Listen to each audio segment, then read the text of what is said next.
Do you suffer from too many ideas? You're having trouble focusing on one thing, finding it hard to sleep because you've got your ideas swimming around in your head.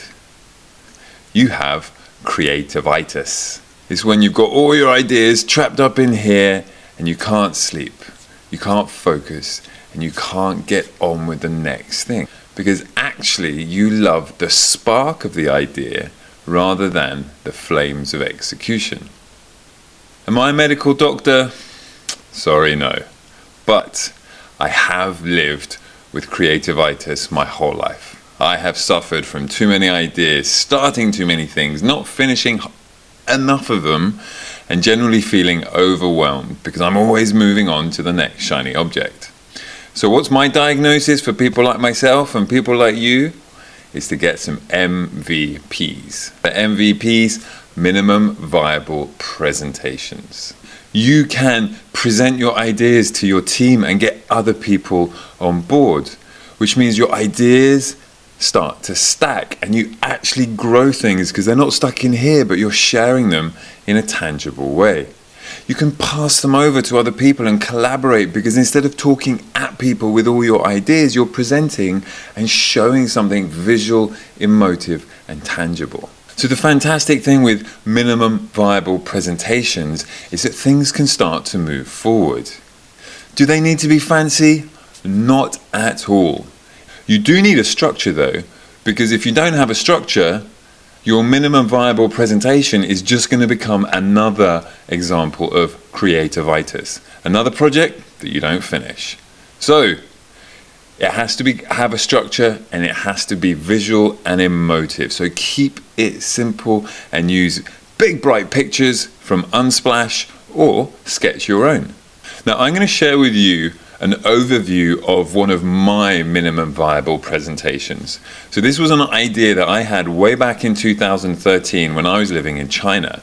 I wanted to create a soup company. Now what I did was I had the idea and then I created this minimum viable presentation, and it was what I used to show my friends, to get somebody on board, and together we spent a few months thinking about this idea because it was quite exciting at the time. But after developing our idea on whiteboards and meetings and brainstorming sessions and creating this MVP, minimum viable presentation, we actually took a step back and decided, you know what, maybe this isn't what we want to spend a couple of years of our life on. Maybe we just want to talk about it, create this presentation, and then actually just park it like a car in a car park and say, well, that was good, but actually we're going to focus on some other things. So here are some of the slides that we created. They're visual, they're emotive, they're tangible. We could talk about it and point at things instead of talking at each other. We made mood boards, we explored the customers, we explored the product, we explored what Western soup means in China. And we did this all from just discussions, a couple of weekly meetings for a few months, and talking and exploring our ideas. And we explored what all the different aspects of the business would be like so we could make a real decision of whether this was what we wanted to do with the next couple of years of our life.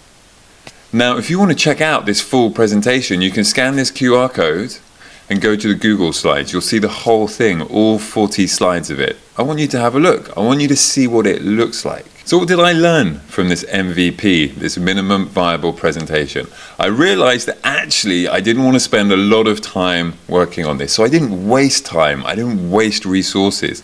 We spoke about it, we brainstormed, we explored the idea, we got excited, we developed it on paper as far as we could, and then we parked the idea and said, you know what, it's not actually what we want to do. The second benefit of creating this minimum viable presentation was I really perfected my process, my collaboration process, my research process, my visualizing process, my presentation build process. So it was a really worthwhile exercise. Plus, I had a presentation document which became a very clear case study of how to develop an idea and how to create a presentation, which I've used many times in conversations with clients, with prospective clients, in social media. So it became a useful asset.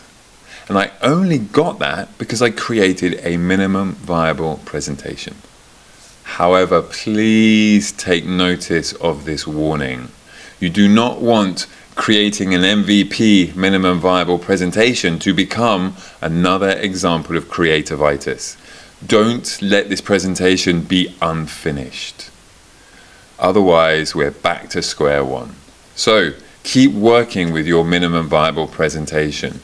Look at your ideas, let them grow in the palm of your hand, turn them into a presentation, and then let them be released into the world. So they get better, you get better, and you can share your ideas with other people, and who knows, that might be the thing that clicks it into becoming a real project. So to help you create your next MVP, your next minimum viable presentation, here's a QR code that you can scan and download a set of Google Slide wireframes, which will take you through the process of creating your own MVP. And it's the same structure that I used for the soup idea.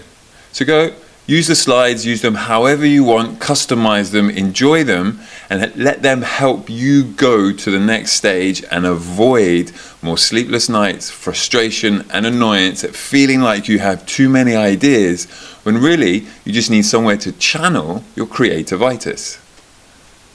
So I hope you found this useful, and if you want more fantastic presentation insights, go and check out 8secondstoconnect.com, where we want you to enjoy your next pitch.